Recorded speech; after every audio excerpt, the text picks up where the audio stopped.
Hi, welcome to Chililand DK's video on how to make refried beans. We have a very special recipe here for you and we hope you like it, so stay with us. As we showed you in some of the initial pictures of the video, you buy the beans and we bought black beans because we like that the best. Some people use pinto beans and they're okay too. But whatever you use, you need to soak them overnight. So we showed you in the picture earlier in the video how to do that. And then the next day you simply rinse them off, throw that water away. And then you need to put some new water in and boil that at a low heat for about 4 hours.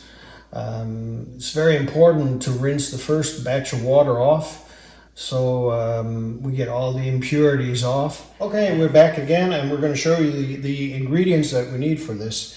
Of course, we have the beans that we've been boiling for 4 hours. They're sitting over here in the water they were boiled in, and you keep the water for now.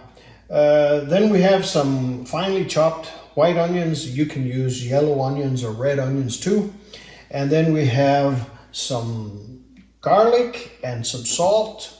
And then we need some seasoning in there. And of course, one of the most important components of the Mexican kitchen is cumin. And we have that here. If you don't like cumin, well, get used to it because it needs to be in there. And so here it is. And then we like to use some red chili lime seasoning from Santa Fe Seasons in Albuquerque, and also green chili lime seasoning from Albuquerque, New Mexico. And of course we have it here at chililand.dk. It's full of good stuff: sea salt, green chili, garlic, onion, lime, cayenne pepper, and red chilies. So it will add a fantastic flavor to your refried beans. Cheers! This is a really important part of Mexican cooking. You need to have a good glass of red wine while you're doing it. So cheers! Now, to get started here, we need to have a big pan that can hold all the beans that we just boiled. And we start by putting some butter in there. And we're also going to add a little bit of oil, like that. Some people like to use bacon fat, and we don't have that here. But if you want to, when you make bacon, you can save the fat and store it and use it. It will add some extra flavor to it. But for now, we'll just use the butter and the oil, and that'll work fine too. Now we're going to saute the onions first. We have the butter and the oil bubbling nice in the pan, so we'll just add the onions. And here's an important point. We don't want to burn them. We don't want to make them brown. We just want to make them saute just a little bit to where they become glazy looking. And I'm sure you know what I mean. Well, as you can see now, the onions are nicely sauteed and they're kind of shiny. in the pan, and that's exactly what it's gonna look like. And now we're gonna start adding a little extra flavor to it, and we're going to put the garlic. We're getting ready to put the cumin in, and here we have it. And I think for this amount of beans, we need minimum 2 teaspoons of cumin.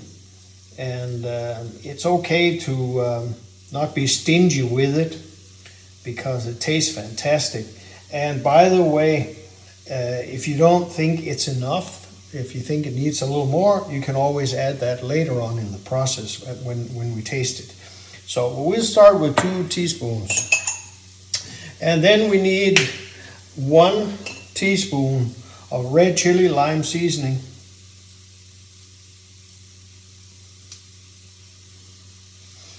And 1 teaspoon of green chili lime seasoning.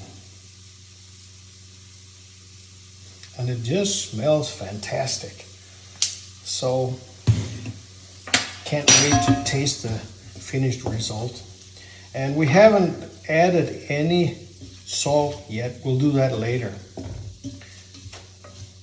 So now we'll just stir it, and we're getting ready to add the beans. So this is what it looks like, and it smells fantastic. So, okay, we're back now. We took a little break, had a glass of wine, and we're back. And now it's time to add the beans. And we take the big pot that we cooked and boiled the beans in and put it next to this. And do not throw away the water. You might need that for later, and I'll show you why. But for now, we start adding the beans.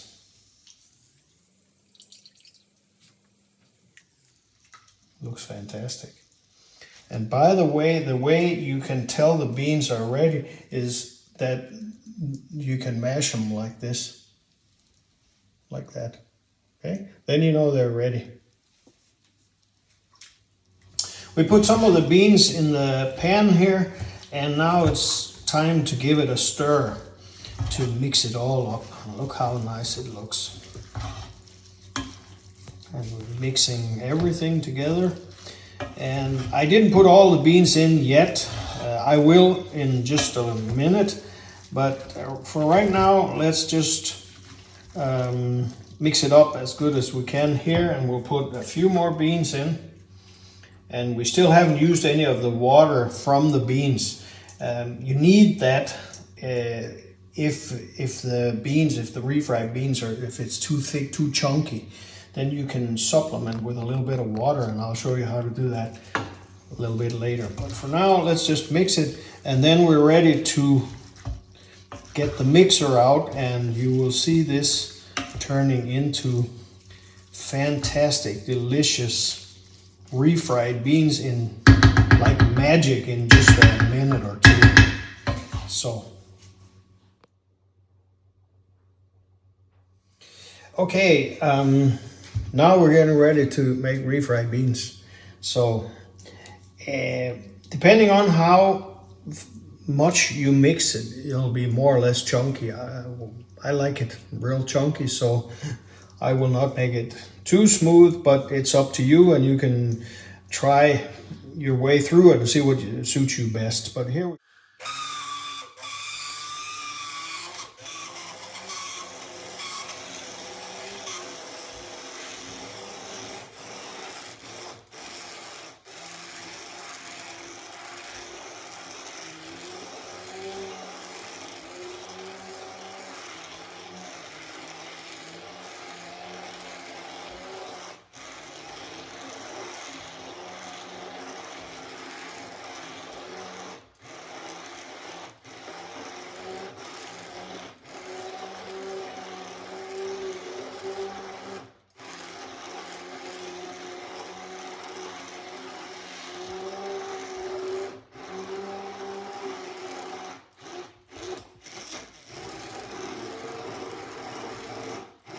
like refried beans to me, We still haven't used all the beans that we cooked, so we're going to add the last of them, because I think we got room for it over here, so there's still a lot left. All right, so I added the last of the beans and we will mix them.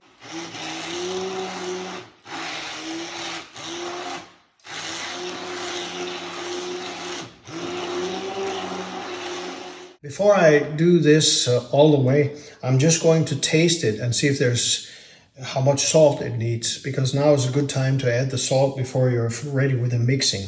So I'll taste it and we'll see what it needs.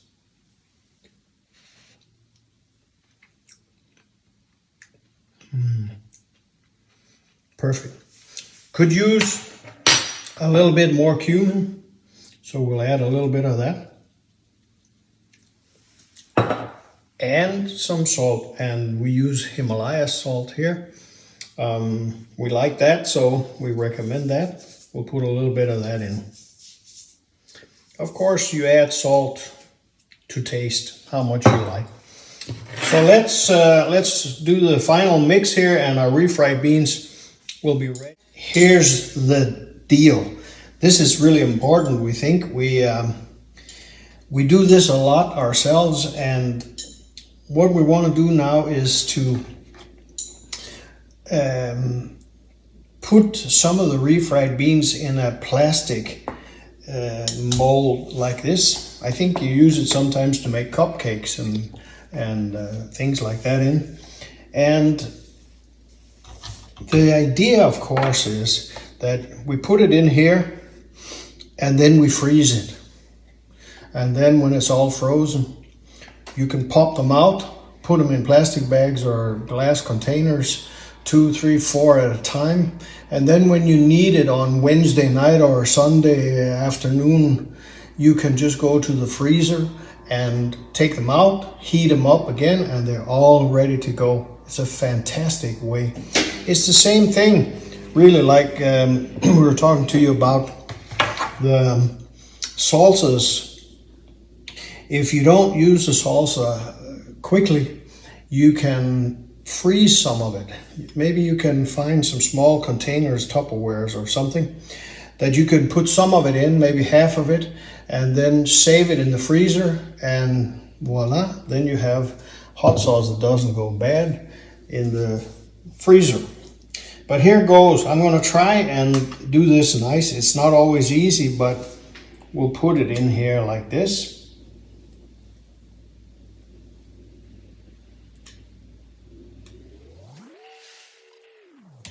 So there we go.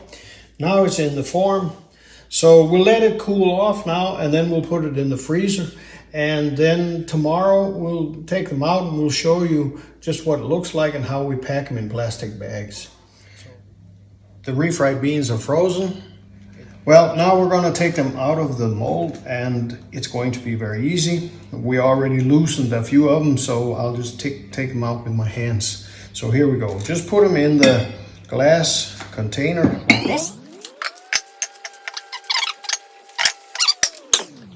Now we have little portions of refried beans. So this is a perfect way to do it. Take out what you need. Usually when we're just 2 people here, we only need 2 or 3 if we're having tacos. But you can do whatever you like, but this is a fantastic way to have them stored. And now you just put the lid on and put it back in the freezer and you're ready to go. Thank you for watching, and we hope you come back to chililand.dk and maybe order some good products. See you soon.